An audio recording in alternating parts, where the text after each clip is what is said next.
Welcome back to the A Show with the Kings of Pro Wrestling Podcast. I am Justin, here with Meelz, and it's a scorcher out there, buddy. How you holding It's up? pretty hot. No, it's pretty hot. Well, actually last week was hotter. Last week was pretty insanely hot. Like it was like not the hot that I prefer, kind of like very smoldering, very bad. Like even Juneteenth was friggin' I was like, why did I wear jeans today? Like why? Why did I even bother? I don't even wear jeans. Why did I wear jeans today? Um what's the weather by you? About in the 90s. It's been Oh it's been man, that's solid in the crazy. 90s. You know, I live in the San Fernando Valley, so it's like we're in a basin basically where all the heat just bounces back at you. But Yeah, a smooth 87. Wait, 90 something at 10 a.m. for you is kind of nuts. oh yeah, yeah. Let me check right now. Oh yeah, 80 something. So it's 82 degrees where I'm at right now. It's only All right. 10. So We're at 87. It was pretty good. I had a good run this morning. Because it was like early light 70s. So I was like, okay, go for a run. Get some exercise. yeah. Um why is TikTok trying to tell me about cropping my all my t-shirts? Like Ch- I don't know if that's Listen, land on your algorithm. if TikTok is trying to get us to believe that as Nori said, the Chinese niggas don't have anything to do with this, they're doing a bad job of doing that weekly. I'm like, yo, why are they telling me like I'm getting every like three, maybe four ones is saying like you want to find the perfect way to crop your t-shirt? And then it's like taking a normal shirt. It's like crop your work shirt. I'm like, why would I crop a work shirt? This is crazy. There we go. The police are already out. Heat There you wave. go. There you go. That's Heat how you know wave. the episode has started. They All right, let's actually get to the nitty gritty today, Mills, because I know that we're hard locked. I We have are. some I got some I got a test to do. I told you about that earlier. Listen, employment, we're in a weird employment phase of things. I don't like having to do extracurricular activities for work. Like, it never. I've done an assignment once for a job and I got the job. But like the last three times I've done it, I haven't got the job and I feel worse. I not only do I feel bad about not getting it, I actually then begin to hate whoever I did it for, hate the corporation, hate what it stands for, hate everything about it. Like I remember once I did this, I had to create a portfolio for this one job at a job I used to work at. This is nuts. I had to create a portfolio for it. I went out my way. I went into Bryant Park in Manhattan to make videos and like custom things, and I did all this custom stuff on Photoshop. Didn't get the job, and then they offered me it later on. I was like, no, I don't want to work there anymore. Fuck you guys. Um, so yeah, it's hard out here in the employment world. Well, I mean, it's just it's like a weird assessment I got to take. I don't like remember the interview I said a couple weeks ago. It's not like an assessment like that, like you got to do work, but it's more Right. like what's your vibes. And so I'm cool with that. I'm okay. This is Because this. sometimes that's sometimes they knew that now it's like a screener call. Is this in lieu of the screener call? I'm assuming. Yes. Yeah, it's in lieu. No, I mean, from what Reddit told me, it's in lieu of fucking just the straight up, all right, let's do it. Like this is your screen call. Is this. Listen, fine, I'll do it. I'll do it. I feel great. This is perfect. I don't know. It's hard out here. Um, it just is what it is. I nearly died. I spent Saturday and Sunday doing work, and I did not. I was just like, I don't want to do this anymore. I don't even want the job. Like, get me out of here. I'll farm. I don't care. I'll farm. They say I'll be in Harvest Moon. All right. It can't be that hard. There's like apps about it. Like you can play a Nintendo Switch game on farming and digital farming, and you can I can learn everything I need to from there. So Meals, Yes, we gotta talk about something before we get into the wrestling because of course. we got quite a bit of wrestling and we gotta update. There's a whole pay per view this weekend. I feel like we've said this like four times. Oh, this has definitely been more than anything the most busy summer for wrestling. I think WWE is not taking a break for more than 3 weeks, right?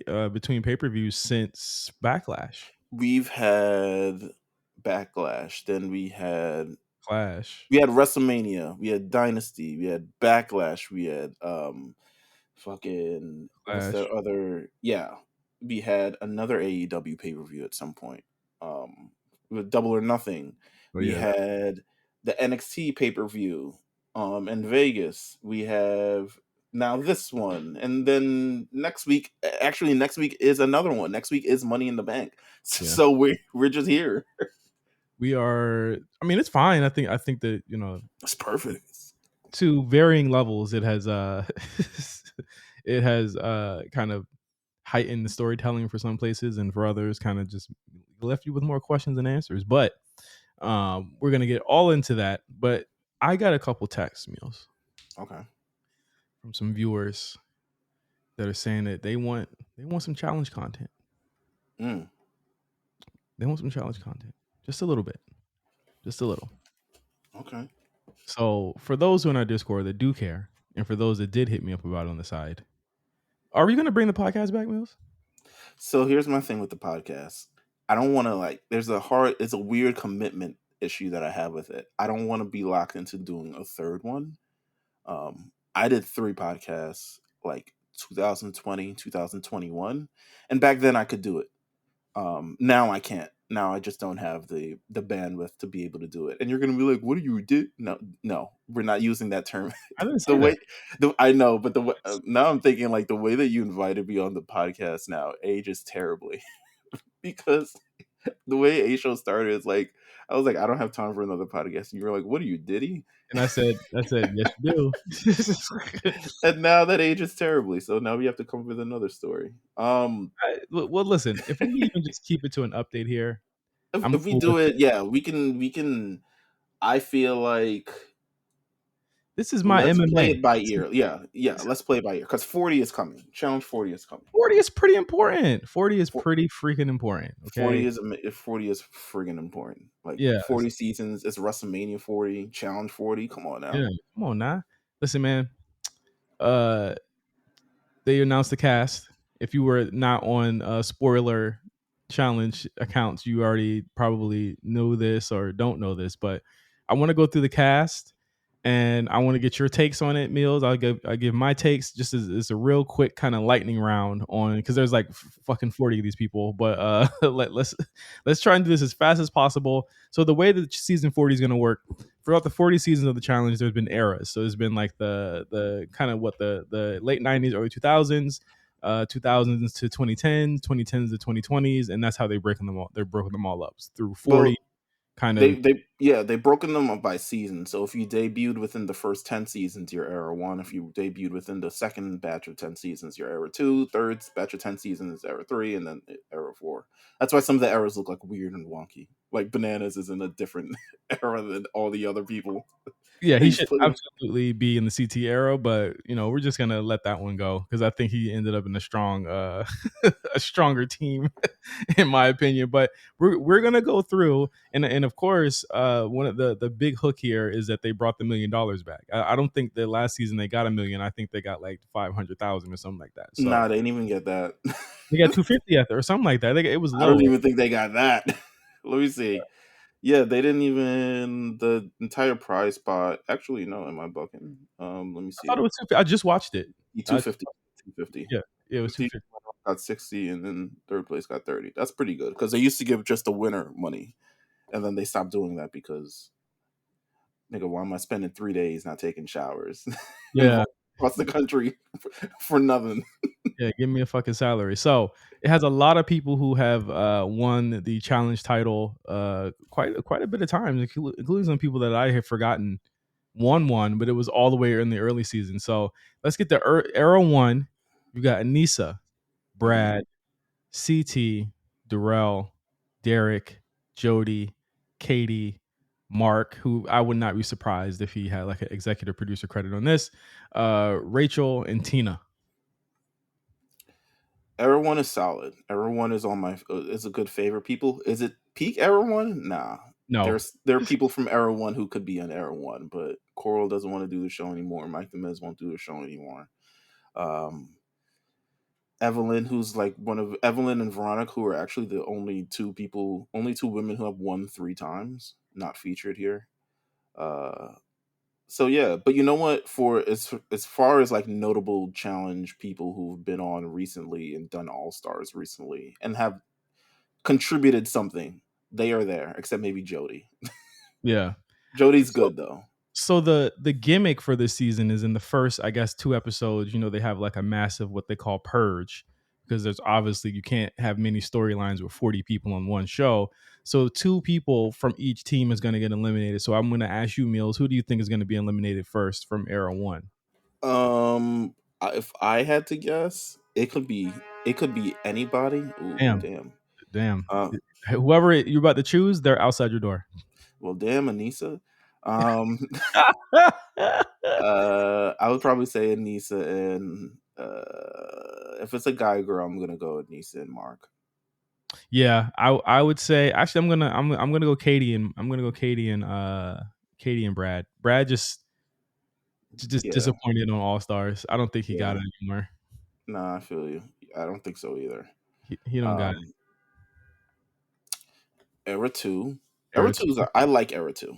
Era two to me on paper is the strongest team, especially just off of the power of the girls. Did you notice the new sponsorship? What's TYR? I looked it up yesterday. See, all right, so this is why we're going in a full like actual podcast thing. So I looked it up yesterday. Apparently, there's this swimsuit wear brand which they used to use Under Armour. So I'm not sure if this is like Under Armour is no longer sponsoring them. Maybe they. I'm not sure why it's not Under Armour anymore, but it's now TYR, which is like um this brand that does like a lot of swimsuits and all this other stuff like that. So I'm not sure really. They got some stores out. They got a store in Costa Mesa, That's in Orange California. County. It's Orange County. It's about an hour away from where I live at. But Yeah. so Era two, you have I mean Aviv, I haven't seen her in a minute. Aviv, Aviv, yeah, Aviv was only on once. She was on Fresh Meat and she won. So yeah. this is pretty major. Aviv, Brandon, who was on all the most recent All Stars, Cara Maria, who is making her return to a mainline series in a while, Derek, who was on All Stars as well, Emily, Bananas, Kellyanne, Laurel, Nehemiah, and Ryan. What do you I think? like the girls on this team. I really do. I think this is the strongest girls team by far. And if they lose anyone, it's to the benefit of every other team. Right. Essentially. Like there's no even if they lose a girl, they're still pretty good. Now it's at this point where it's like it's probably a benefit to other teams if they lose a girl. The guys, it's weird Bananas being in this group. It's also interesting comparing if I would probably there's probably some other people that could be on this thing, but also not really. The tens era is a little sketchy in terms of like all their everyone who debuted in that kind of like part of the thing. So unless you're going with actual like the people who cannot show up on the show anymore, yeah, Yeah. this is pretty much it. That's pretty much it for that. Who do you think gets cut first? There's a lot of strong women here, so it's really hard to choose a woman from this group. If I had to I guess, would I choose would Kellyanne. really Yeah, because she's mad Aggie. No offense, but like she doesn't. I feel like she's just awkward with others. She's not like a real like, oh, we get it for the team kind of vibe. She's kind of awkward with others. I could see her being gone. I could see Ryan being gone. okay. I would have to. Or And Ryan. Brandon. Actually Brandon. Probably because Brandon doesn't have like real connections. I would say Brandon too, and I hate to put a brother out, but that's just the way that works on this show. Probably Brandon, and I just have to say Aviv, bro. I haven't seen her in a minute. I don't even remember her season. She was on Fresh Meat. She's good. And some say she's even better now. She We'll hasn't see. competed, but she's in great shape. Yeah, I'm gonna have to see. She's gonna have to show me. Um, Era three. This is the era kind of when everyone remembers these people. This is when you the one started jumping in.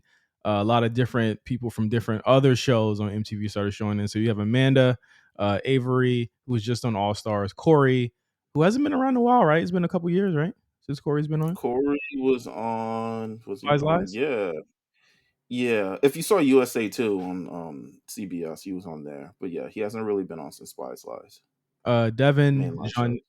Johnny, the All Stars Beast, Leroy, Naya, Tony Time, Jordan, and Tori Deal.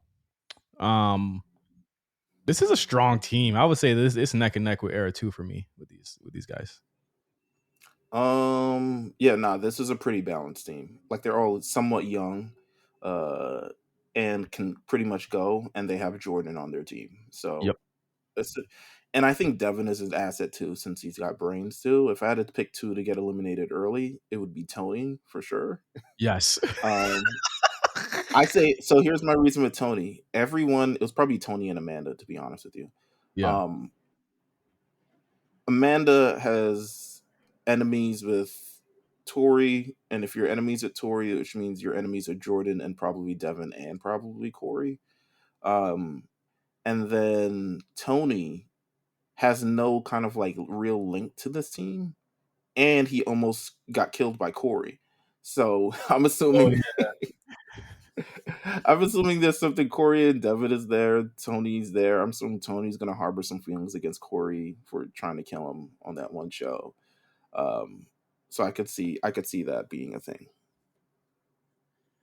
All I know is that if Leroy is last, because I'm gonna choose him, I've lost all faith in this guy. He's on a weird team. He should be technically an era two, but he debuted like the season after. But he's like an era two kind of person, to be honest with you. Because I'm gonna say, all these are late 20s people except John A, and yeah, he's the only one who's like early 20s. I'm gonna say Leroy and Amanda. That's what I'll say. Okay. And then Okay. finally, we got Era 4, Horatio. These are people that I haven't seen their seasons yet, so a lot of them I'm unfamiliar with. So I'm going by faith on you. Horatio, Jenny, Josh, Casey, Kylan, Michelle, Nerese, who I did watch her season, and Olivia. Paulie was kind of weird, technically kind of an era 4 or era 3 guy, as well as Theo. But yeah, what do you think? Solid team. They're all youthful. They're all good looking. I don't know who the leader is on this team though, so that's pretty harrowing. They don't really have anyone who's like super experienced enough to lead the team or good enough to lead the team.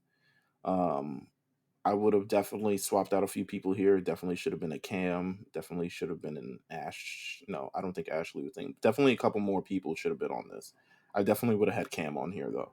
Yeah. Um, if I had to pick first two people to be out, it's gonna be Paulie. He doesn't have any connections to really anyone on this show, on this team. And then as far as girls, it could really be anyone. I would say Michelle is pretty tight with everyone, so it's. I feel like it's going to be. Listen, no one's gonna want to go against Jenny or Casey because Or they're pretty Theo. much beasts. Or Theo. Yeah, so I'm gonna choose Paulie, or it's gonna be either Nerissa or Olivia. Nerese is mentally weak, and I think that's why she's gonna go first. You think so? Yeah, I I think don't think Nerese is so. mentally weak. Let's remember this in August when this comes out. That I think Nerese is gonna get voted out first. Nerissa one of my faves. I can't even front, so it is what it is. Yeah. Um, It's I'm pretty excited for good. this. Pretty good I'm cast. Yeah, a I'm lot of excited too. people a lot of people are excited for this season. This might be, in my opinion, this is probably gonna be one of their more successful seasons of the past couple. I looked at the ratings. They've been they hurt your feelings. I Well, this one debuts in the summer, so I'm questioning on it if it'll be like it might grow, but if people are we're gonna see about ratings in the summer. We're gonna talk about that in a minute. Yeah. But if it doesn't grow, it's gonna look a little bit spooky. Also, I feel like the bad part about this season is a lot of these people are kind of if you're looking for drama, you're probably not gonna get it because all of these people are well-adjusted adults. Yeah. Like like a lot of these people are like in their 40s, have kids, have too much to lose, have other jobs, etc., etc. So you might get drama from era 3, era 4. As far as era 1, era 2, you might not. No I would drama. say. No drama. I could see that too. I think that the reason I say it would be successful because there's a lot of people here that people remember from back in the day, and I've already had a bunch of people hit me up about this because I'm watching again, and now I feel I feel I feel kindred. I feel as though me and you are closer now that I'm I watching the feel good. show. Yeah, this is my favorite show. So Yeah. um, You mean I AEW watched it. Dynamite is not AEW Dynamite is not your favorite show? No, I was on it last week. I had to do the War Report last week as well. Shout out to the War Report with Quan. Also, happy belated birthday, Cyrus. Happy current birthday, Armand. Yeah. Um, and no, I watched it last week for Dynamite. I never usually do. I usually go out my way not to watch it because I don't really enjoy. But I didn't really feel. Everyone was saying it's a good show last week. I was like, I didn't really feel anything. I'm gonna Who keep it said it real was with a you. good show last week? Who said it was a good show last week? Like Alvarez, Meltzer, like it was a good show, and I was just like, it was Nah. alright. I mean, it wasn't. Nah. Nah, no sir. No, not Are at we all. talking about it? Should we officially get into it? Ratings talk. Yeah, looking at Cage side seat say talk about the Kendrick Lamar thing uh on there and like hip hop loving sickos. We, Is that what they called us? yeah. Listen. Okay, so the number I'm just tired of shit. The number was 502,000 with a Mm, point 16 in the demo. seems I'm gonna bad. be I'm gonna be real with you. Nothing that Kendrick Lamar did affected that rating. Because if you think that there are people that have Nielsen boxes in their fucking home, they have a split that if you think this conversation about a Kendrick and Lamar and Drake beef is bigger anywhere than outside of the internet, then you're absolutely insane. Let's just be real. Yeah, I'm not. This is funny. So I'm not. Let me see what it was rated. This Dynamite on Cage match was rated 8.9, 8.36 out of 10. Y'all ain't watch it though. Um, but no, to me it's kind of like it's weird to think, not weird, but I think it's misinformed to think that a streaming show would affect a direct television show in any particular way, A like any streaming show that major they way that would. a streaming show that they don't even have the numbers for. They're just going off of what they saw black people talking about on the internet. Yeah, like the biggest metric coming out of it is like this is the most minutes watched concurrently on Apple, and I was like, okay, minutes, but it doesn't say anything about viewers. It doesn't say about anything because to be honest with you, even there are shows, there are things on Twitch that get much bigger viewers than that Kendrick Lamar concert. That does not take away from Dynamite. Like Exactly. it's a it's weird. I think if I had to have a guess on why the ratings were low, the bigger the most I'll give it to the conversation of it's a holiday. All things kind of seemingly point from the holiday. The lead in for the show was different because it's a holiday. People are outside more because it was a holiday. Like typically ratings trend downward for shows that occur on holidays. So if I had to give a reason to why it got a low rating, which I expect them to bounce up this week, I'm going to say it's because it's a holiday, How far does a ball bounce if it's flat already? right? All right. I'm just saying, I how mean, much is the don't ball? get me wrong. Don't get me wrong. Don't get me wrong. It's a bad rating in general. Last year, I don't even remember what they had. If this was any other holiday in the previous 4 years, they do not get a 502,000 people rating viewership. That just doesn't happen.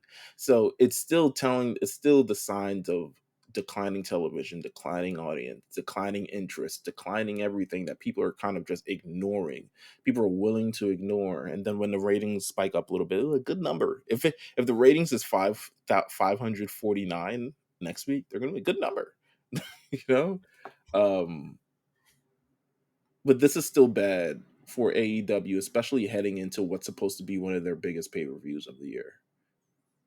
Listen, man, I think that this is indicative of a problem that is not just going to be, oh, we'll get them next week. This is a problem that if you can hit 500K viewers, you can hit it again. You get what I'm saying? If you can hit 500K, you can hit it again and again and again. If you can hit 502, you can hit 498. Exactly. If you can hit that, it could go lower. And I think that people should be afraid. Like, just look at trends. Like, yes, you can say, "Oh, it'll get better." That doesn't mean that it's gonna be solid. You know what I'm saying? Like, Also, history is showing it doesn't get better. it does not get better. It does not get better whatsoever. So I think that WWE WWE has never, even in their worst era, worst of the worst, has never gone so low and then came back. They've never gone, except maybe SmackDown on USA versus Fox, because one is broadcast television, one is cable television. But WWE has never had a point where they were like record lows, 1 point something, except during the pandemic. Pandemic, I'm not going to count. Pandemic television is kind of crazy. Um, but very, very low, and then like gained 1 million viewers back because of anything. It's incredibly hard to gain back viewership that you've lost. And AEW doesn't have anything with the staying power to gain back those things. They would have to essentially start telling these stories from now and Mhm. have to eat crow with low ratings until they kind of like start rising back up. Um, Ugh, I and e- again, there's nothing, I would hate to see, this company kinda with people that are, great performers suffer in this way, shape, in this way, but it's they're not going like to go out of business. they're not gonna go out of business, but I think that, they're in the middle of, like, renegotiations, meal.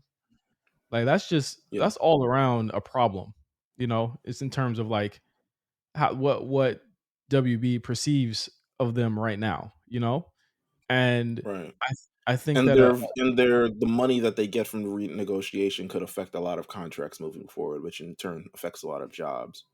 and what's crazy to me is when you look at the quarter hour breakdowns, how many of their stars did not hold or no one really cared about to actually tune into. Like MJF started the quarter low and he started the show.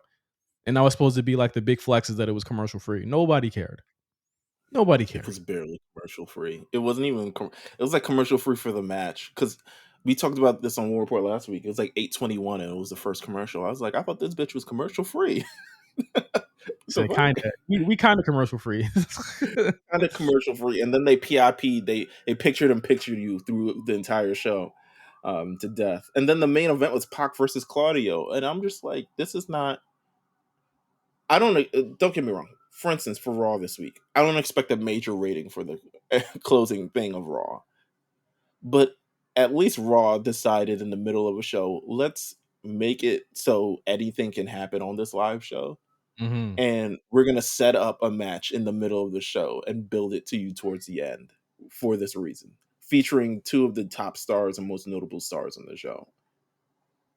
Like And it Pac was in versus Claudio, no one cares about Owen Hart Foundation tournament. I'm shout to Owen Hart, but no one cares about this tournament because there's literally 8 tournaments that go on every year for AEW. damn nobody cares, bro. For that big ass square belt? No. Um, Listen, it's just ineffectual, and I think that the amount of people that on any regular given day had Kendrick Lamar not done anything trending, no one would have even mentioned it. If it was just like a regular concert for him, it wouldn't have been mentioned. But like for them to be like, yeah, man, it was the black people's fault is it crazy. was Kendrick Lamar. It And so was Kendrick he's Lamar who did this to us. dancing on Drake's grave, and everyone tuned in to see that. I'm like, do you think that this audience who don't have Nielsen boxes, most of them don't, we're tuning into this? You know what's crazy to me is that a lot of these people don't know someone who actually has a Nielsen box to actually have like a frame of reference for what they watch. Like I think that's the Yeah. funniest part about this is that like they did not report those numbers on Amazon because that's what all streaming services do. But as you said before, Meals, like they have streamed concerts, they've streamed all types of things during Dynamite. They've streamed Rolling Loud, everything. And They've this is had the NBA finals during Dynamite, and it hasn't Yes, affected the rating this much. exactly. So it's what do you think Kendrick Lamar is bigger than the NBA? All of these other things? Absolutely not. There's people that like even on it was what simulcast on Prime and Twitch. Even then, Yeah. it's probably not even. It's probably doesn't even scratch the surface of what AEW would normally get. Period. Somebody's was just like the numbers that they had on Twitch. Kai Cenat would off himself if he saw those numbers. No, it's true. Yeah, it would have to be like Kai Cenat sleeping. Like, and still it's a probably his shit probably like peaks 250 while he's taking a nap. Exactly. Exactly. That's why I'm just like, y'all have no clue. Like, I'll get into it on Raw, but like, there's a bunch of stuff that I didn't like about the conversation surrounding a certain storyline on Raw, and I'm just like, you people are W- insane. If you were tasked in some world, which doesn't make sense, if you were tasked to fix the ratings for AEW in a non Who Killed WCW world, um, if you were tasked to fix the ratings for AEW, what would be the first thing that you do? I would have never signed Mercedes Monet. But it's she signed. What do you do afterwards? You have to deal with what you got. I would have Will Ospreay wouldn't have some cheesy ass belt. I would have had I would have had him be like the kind of the crown jewel of this show, and it would be everyone wanting to go against him on the show. I would if he was if he's supposed to be the focus, you put the biggest guy next to him, and not the guy who's like losing them ratings all every week. You put him against Mox. You have him say, I won New Japan title before. I want to get it back," and you have him go against Mox. And then you say, Mm. I want this title back. I want to bring it to AEW. I want to keep it here because I've had it before. You don't know how to hold it, and that's what it is. That would be your big storyline. I wouldn't have rushed MJF back. I would have waited because there's really nothing for him to do. He's fighting Hechicero on this fucking show, Meelz. You fucking kidding me? You kidding me? He's probably going out first. He's probably like, "Let me go on first so we can get this shit over with." I would have had real cool kind of not dream matches, but cool like exhibition kind of like market, like, you know what I'm saying? Like really cool show off matches. I would have had Swerve versus Naito. Swerve kind of has that kind of he has a look, and then Naito's kind of like this Swerve, but more popular, less of a coon over in Japan. You know what I'm saying? Like that's what it Yes. is, right? So they have similar kind of like personalities on the respective shows. That's a cooler match than what they're presenting on this show. I think Swerve and Naito would have been cool, but I think just in general, Forbidden Door is a pay per view that only gets them clout within the cage match sector. It never gets them clout within people on TV because if you know what happens every year, they introduce people that are not going to be on their TV after the shit's over with, and they just pop up and then they disappear. I think that's the issue with it right there. So, I mean, in terms of The the better women, thing is they started giving them video packages, which is much better than I guess them just appearing and you supposed to knowing who they are. is it effective though? Um, I mean, you're asking the wrong person. Exactly. I think Forbidden Door should be crafted and created around Osprey. I think that what they've done since last month, I feel like they're starting to slip a little bit. They're starting to lose the plot with him, and I think that if you put him in the main event here, you have somebody that is so popular lose in this way, and I know that people like to like. Me and you could both agree that the way that even though it was almost ruined this year, the way that they kind of crafted the Cody story from last year to the year before to this year has been a really great 3 years. He's always had something to do. He's always looked Yeah. strong, and he's never lost when he wasn't supposed to. I feel like And on this show, even if he doesn't have something to do, he's still somewhere on the show, and it's still somewhat interesting. Because like, Mhm. remember his like Dominic Mysterio feud, Yeah, like that he just randomly had. You know what I'm saying? Like, if he's not there, he's at least making things interesting. He randomly won the tag team titles with Jey Uso. Like, there's still things for him to do. It's some sort of service, and it's popular. You're not sticking him with fucking whatever the that ROH guy, his name, I forgot his name, with the bad haircut, who's in the a lot of them. Callis family. Oh, Fletcher. Yeah, they're not sticking him with him. They're like, okay, Jay Uso's hot right now. We got Cody who's hot right now. Let's put it together and let's have him face the Judgment Day who's hot right now. Like, Yeah, I mean, you could argue that being next to Jay and Jay being next to Cody made both of them hotter. You know what I'm saying? Right. It just was what it was. Now you have, you know, you have you have Osprey next to a loser Dork Stable, who which he's a babyface for out of nowhere, by the way, and you have Swerve, who has arguably just been kind of he feels like an intercontinental champion, not a world champion, right? Like it feels like it feels very mid cardish. Absolutely. It feels very mid cardish. The only time he's been able to be in the main event is against Osprey. So why does he? But You know what I'm saying? Like he doesn't. My thing is, he doesn't even have the presence to kind of like carry it. You know what I'm saying? Like the presence isn't there. And that's things that take time. There's things that if they had waited another 6 months instead of putting the title on him after a hot match that happened 3 months prior, he would be in a much better spot right now to be able to sustain all this kind of thing. He has no presence, he has no star power, he doesn't have anything. He's just like, I guess he's cool, different looking, um, but realistically, like in terms of main event presence on this show, you still don't Swerve. You don't see on the same level as Brian Danielson or John Moxley or MJF or even CM Punk. To be honest with you, CM Punk hasn't been there, but you knew what he was on that show, and they're you knew trying their that when he was damnedest. doing something, he was important. And They're, you don't get the same feeling with Swerve Strickland at all. they're trying their damnedest. I could see them totally putting them against Brian Danielson this year. I can see that happening, and I can see it. I don't even know what that story is going to be because I think him as a character is he's stagnated since he turned babyface. But they had to turn No, him I face. agree. They had to turn him face because you know like because the people were cheering a heel. They made him too cool, and that's what happens in AEW. You become a cool heel like Osprey was, and they start cheering you. And then they got to figure out what to do. So let's look at this card. Okay. 9 matches, a far cry from the 5 that we're going to get in Toronto next weekend. Yeah, don't worry about it because we're gonna still have more.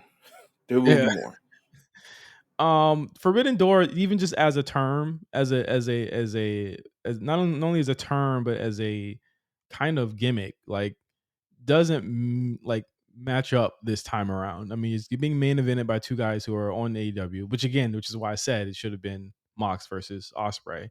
Why do I feel like I could get Osprey's first year in AEW right more than they could? Oh, because you can. Like, it's not. If you know how story, you watch contemporary, like you watch things. You know how stories are built. Yeah. These are just matches. They're literally just working him with matches, man. So you got This isn't good. we talked about Swerve and Osprey. Swerve's probably winning this. That's why I said this is dumb because you stand the chance of having Will lose too much. Stand the chance of him just the His, idea of Will Osprey, who's supposed to be the cornerstone of your company. he's going to be another guy. He's just going to be Yeah, another he's guy. going to be. Yeah, he is. Um, to catch the Briscoe, Perry, Martin, Leo Rush versus TBD. I'm guessing they're going to be revealed on the How pay did per view. Leo Rush get in here? I don't know. He'll be in and out. But for a ladder match, why does the show need a ladder match? Why not? Why not? For the TNT championship, because the previous TNT champion who broke his leg jumping off of something, we need 6 more guys to follow the same risk. Jack Perry's probably going to win this. He Mercedes doesn't Monet. need the he doesn't need a ladder match to win this. This should have been introduced. If you want to get Jack Perry over, this should have been a much more nefarious kind of thing. But sure, I almost feel like handing it to him would have just probably been the best way for them to do it. But you know, honestly, yes, that's what that's kind yes. of what I was hinting at. They should have just gave him the belt. Tony Storm versus Mina Shirakawa. I mean, let's be real. She ever since Mercedes came through, she's been rudderless. She's been This has been rudderless. a better program than they. This one has had actual time. I'll give them that. Yeah, They've invested in this program. So yeah. I'm not so, but it seems to be alternating weeks between Mercedes Monet show and the Tony Storm show. Isn't that odd? You don't find that a little bit odd? Um, So, yeah. if your idea is God that forbid you put 2 women on the same show. well, yeah, like if your idea is that Sasha Mercedes is supposed to, I guess, elevate the division, and that hasn't happened yet. What's the idea here? What do you think? They told us let's wait till she gets in ring because when she gets in ring, it'll all make sense. And I'm like, I'm letting you know that's not what's gonna happen. I'm letting you know that the in ring part was never the problem. And that's why, whether she's in ring or not, whether she flips or does her weird finish or whatever it is, that's not going to be the. That's not going to solve everything with Mercedes Monet. People are like, "Oh, you guys are jumping on too quick. She hasn't had a match yet." The match was never the problem. We know she's good in the ring. It's just the entire package is the problem. But hey, it is what it is. I like Shirakawa. I've actually grown on her. She's grown Yeah, on me. she's cool. I'm not gonna say why she's grown on me. Mercedes Monet versus Hey Stephanie man, Vacker. really grown on her. Oh wait. Um,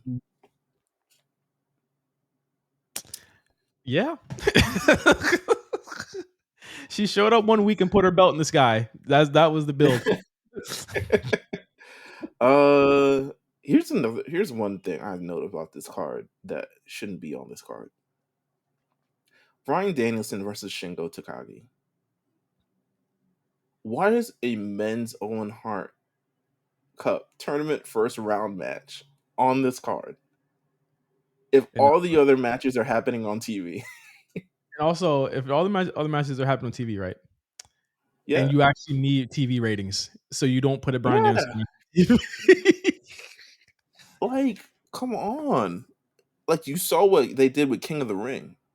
Yeah. You saw how much of a banger that was. Hmm. And you still is like, all right, well, we need Bryan Danielson on the show. Let's put a first round match on this pay per view. You don't need them because you got Osprey, you got Swerve, and you got all your other young guys that could obviously use that time. But Shingo, another guy, one of my favorite wrestlers, going against Bryan Danielson. I'm pretty sure they're going to do the gimmick where Bryan's too hurt to move, and everyone's like, "He can't keep doing this." So I got him losing this, by the way. Oh, you got him losing to Shingo. Yeah, Oh, okay. there's no one in this Uh, world that loves to lose more than him. he's not a first round loser though. He's never been a first round loser. He's get to the finish line Oh and yeah, then you know lose. what? I'm wilding. Shingo don't even live here, which is why this is so stupid. Shingo don't even live here, He's gonna be and gone by Monday. yeah, and he in the G1. I'm dumb. You're right. And he in the G1. I'm out. Whatever. MJF, Hichichero, don't care. Moxley versus Tetsuya Naito. I mean, the title could change hands. Who would really give a fuck here? And you got the learning tree versus the Hook, Samoa Joe, and Shibata. I actually like the Samoa Joe, Hook, and Shibata thing. That's probably my favorite thing on this their program. But They've got him. They got it over. They didn't even need matches to get the best part is like they didn't need the matches to get this over. It's like mhm. development through weekly. It's consistently weekly through these segments that's getting them over. And you know, it's a shame they got to go up against Chris Jericho, but but it is what it is. I don't know. Whatever, man. It's in Long Island. Um, Shout out to everyone in the city who's going. Actually, is it's not in Long Island. It's in Queens. is the Oh, idea is here it? I guess it is. And oh, it's on the border. is the idea here that MJF had to come back because it's his hometown, even instead of just you know, instead of just fucking I having think so because he doesn't even like Forbidden Door. From what I remember, like I don't think he cares about wrestling on shows where other talent on the shows. He wrestled Hiroshi Tanahashi last year. Last yeah, year's an interesting card, huh? one of the greatest pay per views of all time. They said better than WrestleMania X7, and now look at Hey them. man. Um, Um, what else happened here this week? how did you feel about TNA people on NXT? It's working. It's really working. I think that TNA should really be afraid because I heard the catering's better there in WWE. So they Just need to steal it watch and bring it over, bro. Yeah, they need to watch out. They need to watch out.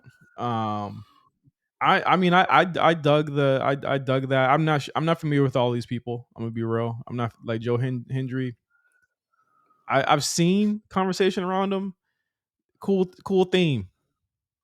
Yeah. He went out the ring like a jobber. So Cool they gotta theme, bro. yeah, they gotta can he wrestle? Have you seen him before? I've never no. I've never seen him a day in my life. Um, but yeah, it is. But it looks very natural. It looks cool. They're not doing too much all at once. They're not bringing in a bunch of people all at once, and they're slowly trickling them in. Big star after big star. Frankie Kazarian was on the show. Um, a couple more people will probably be expected. They'll probably do Worlds Collide at some point and maybe make it all make sense afterwards. But this is a good relationship, and like we said, WWE is doing well with these relationships over the last number of years. But speaking of a relationship that's not doing quite so good with the WWE, you got to get your comments on this.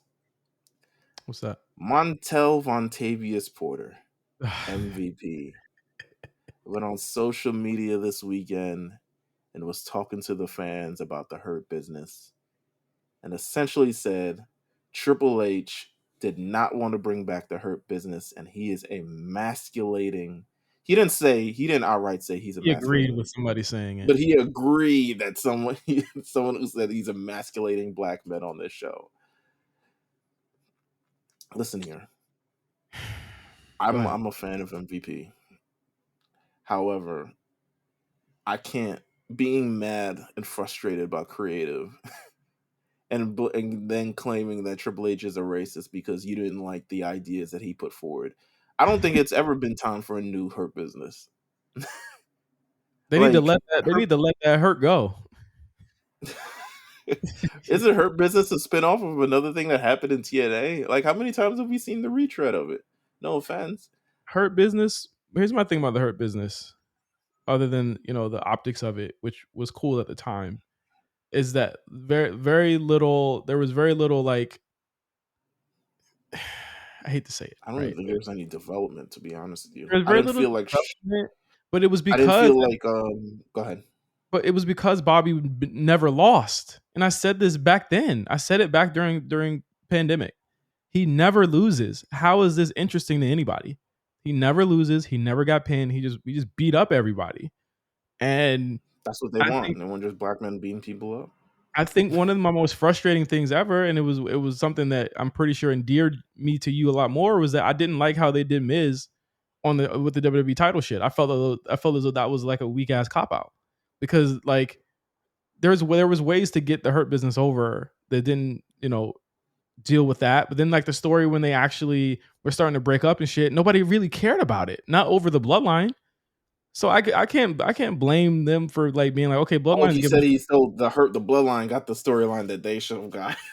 get the fuck out of here. Do you believe that? Does anyone believe that? No, no, I don't believe it. Roman Reigns, no. Roman Reigns, who it's been centering the company around for the last decade, no, I don't believe they did anything that they were supposed to do for Bobby and gave it to the bloodline. Yeah, like I think just in general, um, I think in reality, if I'm trying knowing age, hashtag knowing age, I think he just wanted to do something different and not really have to lean on the Hurt Business stuff. I think he had certain stars he wanted to push, which doesn't include Shelton Benjamin and Cedric Alexander.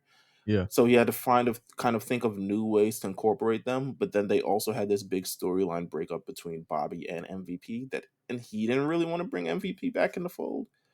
Um, that's why I think that the Pride, which I don't even think is a thing anymore, um, came into the fold and began working together. But oh well, there we go. that's Bobby like in the car though. He's actually the cop in the car. But um listen, I am I'm all for, there being a stable full of black men that are successful, which the Hurt Business was at a time. They came at a time when the team needed like that on Raw. I think that as time went on, Bobby Lashley is just not an interesting character. Can we be real on that?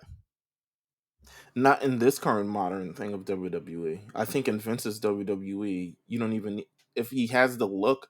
I think the look can carry you along further enough, and he can develop everything else. But I think it's ultimately the look that carried him. But in current WWE, no, I don't think Bobby is an interesting character. No, he's not I think interesting. he has. I think if he's open to things, he has potential to be able to. morph his character a little bit.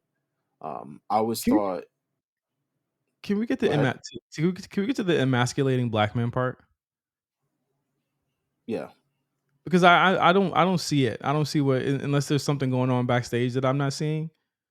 I like on the TV at least. I don't see anyone like wearing dresses or doing anything that would emasculate them. So I'm wondering like where that came from. Especially no one's being emasculated in NXT. So I'm wondering how that happened. So what do you think about that? I don't. Honestly, I don't think much about. I just think it's unfair to pin your frustrations on a lot of different things just because they didn't want to bring the Hurt Business back. And I think you, as someone who's been in the business for about 20 years, have more to contribute to wrestling than the Hurt Business. Uh, and you could actually, like, there are opportunities to reinvent yourself. There's opportunities to do other things, and to do this kind of like publicly and like people, you because people will jump on this at any point. Triple H haters, Oh, he's counting on it. yeah, all the people, all these other things are saying like, yes, we agree. Oh my god, yes. When it's just not true. It's clearly not true. I would just say honestly, just do something else, bro. Bring something new to the table. Like, the Hurt Business isn't the end all be all. We didn't need the Hurt Business back. Hurt Business was great for the time, and to be honest with you, they had the WWE Championship, the US Championship, and the Tag Team Championships. They did it all on Raw. They did it all. So there's nothing really to look back. Man, oh, they didn't want to bring the Hurt Business back. Listen, y'all would have, the Hurt Business in this Bloodline world wouldn't have worked out. And now we have fucking Judgment Day Much because better they for want it. to push. Yeah, they want to push Damian Priest. They want to push all these other things, man. Like, no one in the Hurt Business, everyone in the Hurt Business has been around the business for almost 10 years. Now it's sometimes to look forward to the new generation. And that's why I think Bobby was paired with the Prophets to kind of like reinvent them a little bit. And I don't even think that worked. None of it does. I just don't think Bobby Lashley is an interesting And character. and and yeah, and Prophets are much more dynamic and interesting characters than Cedric and Shelton, no offense to them. But like, that didn't even work. So it's like, they couldn't even turn him heel properly. Like, Uh, I don't I I don't listen. know. Maybe he thinks the emasculating thing is because of the New Day stuff. Is his contract up almost? Is his contract already up for grab? He hasn't been on TV MVP? in a while. Yeah, he hasn't been on TV for a I while. think MVP's. I feel like MVP's done already. I could be wrong though. A shame, but shout out to Bobby Lashley for not being on TV. Very nice, very cool. But yeah, that her business. Listen, you're never gonna see me crying for them. I think that they were blessed and they were blessed to get what they got. And I think that like ultimately they had a great run, but I think that even just down to the tag team part of it, I don't think that like Ced and Shelton were like as interesting as the bloodline. No? Am I wrong here? No, but Or the Usos, I'm sorry. I mean like they're not as interesting as the Usos to me. I think just because of the family nature for all of it, do I think they could be a potential like, oh, could they do something interesting with them? Yes, but clearly the directions are these people. I would love for them to be put in opportunities and stuff, but like, to be honest with you, the thing with Bobby is if you book Bobby, he can't lose. Can't So lose. there's only a ceiling, but also you're not going to have him go against the bloodline because they aren't going to lose either. So you have the ceiling with Bobby that you're going to get to. And it's just not going to, you're going to have him run through the mid card division all over again and do the exact same thing. So I'm not When he sure what was we could do. I mean, when he was beating in Matt Riddle brain every week, I'm pretty sure that was like awesome to people. But didn't anyone notice that whenever he like left the mid card, he could never really no one ever really like cared? He beat the hell out of Kofi Kingston on a pay per view. Like, Yeah. I don't even remember what it was, but I just remember him beating the crap out of Kofi Kingston on a pay per view for no reason. It was Kofi Kingston's last WWE title shot. He got a WWE title match, and he beat the shit out of him. Like, it wasn't even close. that's how they book Bobby. So to me, like to me, what I would have done in terms of if I was kind of creative and you're working with the pride and you're working with kind of things, Bobby leans back from wrestling a little bit. You can kind of have him be the final boss thing. I would have done scummy CEO guy. He looks like buff LA Reid. He looks like he should be signing niggas to contracts and signing their life away. And he's like, actually, I'm running this. And if you, who's gonna stop him? Because he's got muscles. Like, who's gonna stop him? So you have become this scummy CEO guy, and now people are essentially working for him. He's got hired hitmen working for him, all these other things like that. And that's how you kind of do it. Change up his character a little bit. Let him Who's fall gonna back from wrestling. Who's gonna stop me? I have muscles is the greatest. Hey man, that's how it is in the wrestling biz. Who's gonna stop me? I have muscles, nigga. Oh my god. Anything else on the news front? I know we're Let's talk about the Wyatt stuff really quickly before we get off the main thing.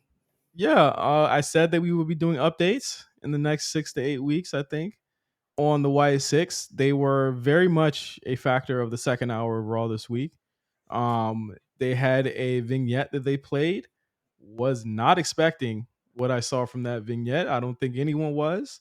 What were your thoughts of like what like it was very much like it was a tape that was delivered to Michael Cole that was addressed to Pat McAfee, who was not on the show this week. We'll talk about that on Patreon.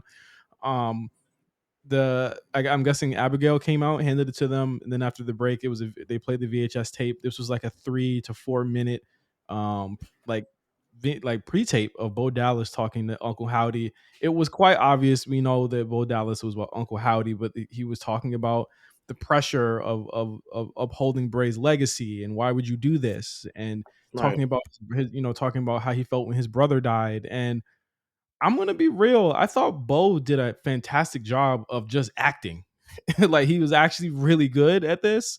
Um, but again, it's like this is seeming like it is in its own world, which is what I was expecting or I thought it would be. What were your thoughts on this pre-tape, Mills? It reminded me a lot of, I'm not sure if you ever saw the cartoon Adventure Time. Um, but Adventure Time is this great, it's like probably the last bastion of cartoons I ever watched. But Adventure Time is this great cartoon. It's this adventure about this kid named Finn and his dog Jake, who has powers and stuff. But there's this deep underbelly of like the secret thing that happened, like this war, and then like the Ice King, and how the crown has kind of changed him.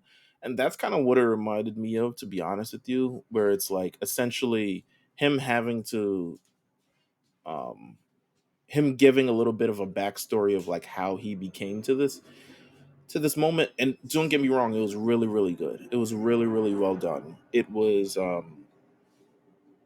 I think it's something where WWE doesn't do enough in kind of like creative ways to add context to this character. However, how if I'm still, my thing with the Wyatts is and has always been, how do they fit in the context of a wrestling show? Mm. How do they fit in the context of a WWE show at some point when their WWE championship match is being handed around? Is this nigga gonna get one? Like, does he have to enter a King of the Ring tournament as well? Does he ever in a number one contenders match? All these things, don't get me wrong, we're a little bit too early for all these things. I get Yeah. it. But to me, the best part about the last thing with Bray, um, the last run of Bray, was immediately they introduced him as like an in-ring thing.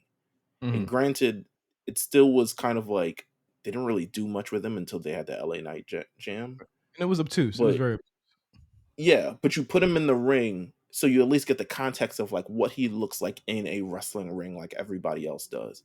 And that's how you incorporate him as a character in this wrestling world, as opposed to being separated from everything else. My biggest fear is they become separated from everything else. They never find a home that fits in the world, and then it's over before it started, and then four people get released. That's always my biggest fear with everything around it. I I think that, and I posited this in our Discord, that these aren't just spooky characters or whatever, but these are like alter egos of these people. And I would imagine that this is probably not the first one that we're gonna get from all of them. I think that this is probably just the first of many explanations of who these characters were. Because remember with the Bray shit, there was always the why, right? There was always Yeah. like why do we care? And we never got to the actual explanation many But times. they always take so long to get to the explanation, and it's like this week by week thing, and there's so many things that can happen in the middle of it. That's why I'm like, yo, hurry this shit up. Like, come on, bro. Like, we don't even know why like, I would rather him come out as a wrestler and start wrestling and then tell the context in the midst of it or during these feuds. So you can kind of add much to his character from there. So maybe someone discovers it rather than spending 7 8 weeks with vignettes trying to make this thing with Firefly fun houses and all Yeah. these other things of trying to make it make sense, and then he never gets to where we're supposed to go. Well, and that's where this is different because it feels like this is wholly controlled by uh Bo to a certain extent, I would imagine, and the Yeah, creative. And I'll say this, I'm positive on what I saw. It didn't take up too much of the show. They treated it with like a lot of fear, but also a lot of a lot of respect as well. And I think that uh, I'm interested to see where this goes. I thought I'm it was pretty interested. fun. I'm interested, but I'm not completely sold until I just want to know, will Uncle Howdy ever stand in the ring next to Cody Rhodes and CM Punk and I it think not be weird? I think Bo Dallas will. I think Bo will end up being a bigger star from this. Okay. All right. I think he will. But that was our update on the Wyatt Sicks that we said we give you guys a update on that week to week, and that was our update. I imagine these be little short ones, but like I didn't expect them to kind of blow the roof off the motherfucker and actually show Bo Dallas. I actually gasped like, oh shit, they're actually showing Bo Dallas on this shit. So Right. I think we're positive on it as of right now. So we'll see what happens in the coming weeks. Do But do one with Braun Breaker where you introduce that he's actually a Steiner. well, you can't do that because his fucking his dad or his uncle was doing the transphobic comments. He can't even talk Just about that shit. damn, that's crazy. Yeah. Ugh. Well, they are doing an Well, A&E doc on them, so I guess it don't really matter that much. I guess you hey could. man, listen, Vince is all over these A&E docs. They don't give a fuck. He ain't talking though. I Nah, think. but these major Vince said that I couldn't. Oh They showed one over the weekend. They showed the Rob Van Dam one over the weekend. I had it on while I was doing something else. And Rob Van Dam getting busted for weed is the most fucked up shit ever.